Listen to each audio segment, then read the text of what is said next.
basically I was born in a little town, Senatobia, Mississippi, which is an Indian name, a town probably you've never heard of. I moved to Chicago, probably age 5. I think probably when I was a kid, I developed that sort of, you become aware of your art, of being able to draw what you see. And so, drawing with crayons and things like that. So the thought was I would somehow go to art school or try to develop it. So I went from there, high school, went to the Art Institute of Chicago. As I was doing that, by high school I was doing modeling, right? And so modeling was a challenge I gave to myself to lose weight. So when I moved from the South, it was pretty traumatic for me. And I was a chubby kid. I gained weight. So I was husky. You used to call it a husky back then. Right? And so I challenged myself to lose weight. So I had to dare myself in a way that was totally out of my reach. Right? So I said, well, I'll be a model. I'm just looking at Ebony magazine and I see these ads for McDonald's and different things. I said, that guy kind of looks like me. Maybe I can do that. So that was my dare to myself. So I set about I did some crazy stuff too.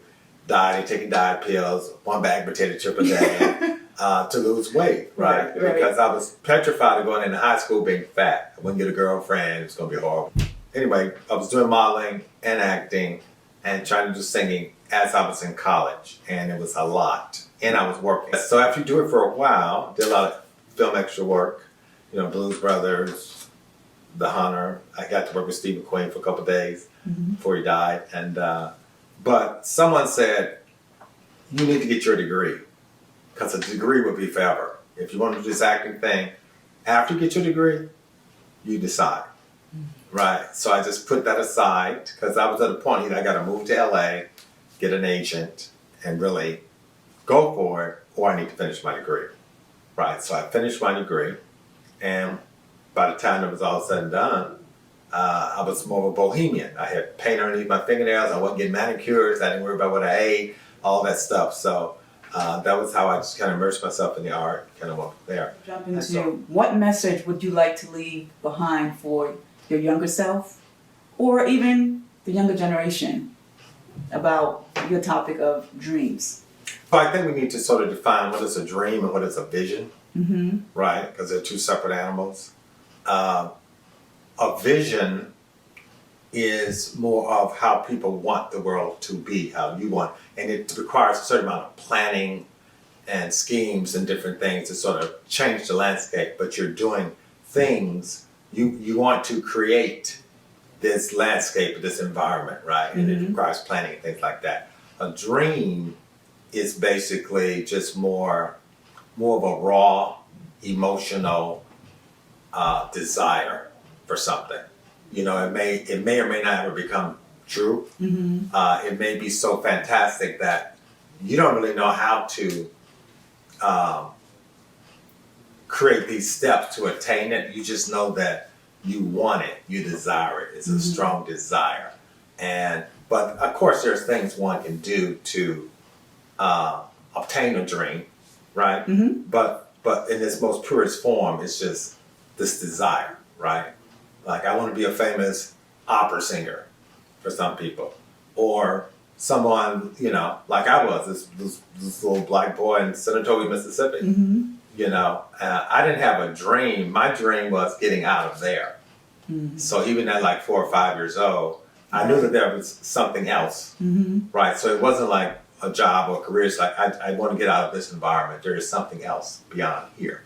So that was a dream, right? And so that's probably one of the first steps. So to your question, what I would tell the young Steve Brown is don't stop dreaming, right?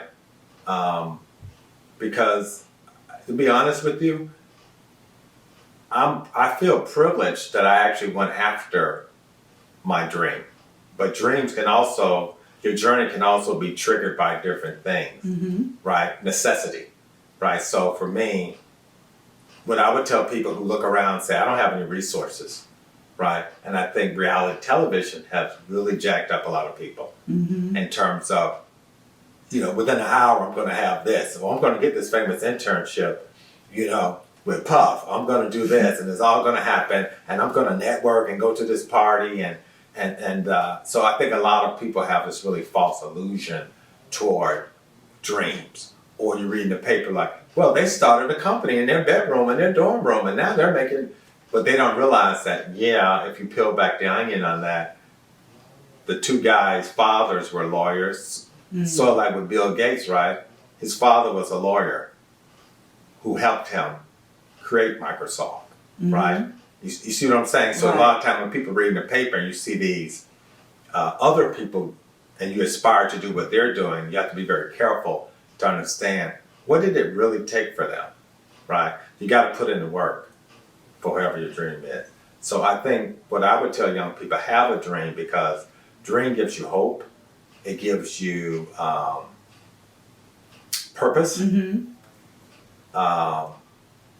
sometimes your dream is big enough to include other people. So it's not just like a selfish dream, I want this, that, or other. It also could include something that's going to better the world, or it can be very inclusive too. But I think the main thing is what I would continue to tell myself: don't stop dreaming, right? When something don't go right. And so whatever it's going to take for you to get from this end of the bridge to this end of the bridge, what is it going to take you to get there? And I think people have to figure out when they have dreams, what's going to get me, first of all, at the foot of the bridge, you want to walk across, but what's going to get me actually across there? And so I think if people begin to look at their lives and say, okay, my parents can't help me, or some people have parents who may not want the dream or understand the dream. Not that they're bad people, but they may think this will be better for you than that. And so what are you going to do? Are you going to not dream anymore? Or are you going to compromise? So there's a lot involved in that. I think, what do you do when there's an obstacle when you have a dream? When the people closest to you don't embrace that dream, your parents, your siblings, your classmates, whoever, you still have to overcome that, because a dream, if it's a real dream, a passion, is gonna be there. You can't outrun it. You can't, it's there. And so I think you need to be prepared to figure out what are your resources, how you're going to continue moving forward with that dream. Thank you so much for watching. Please make sure to like, to comment, and subscribe, and turn on the post notifications so you can be notified when the next video is posted. Thank you so much. Bye.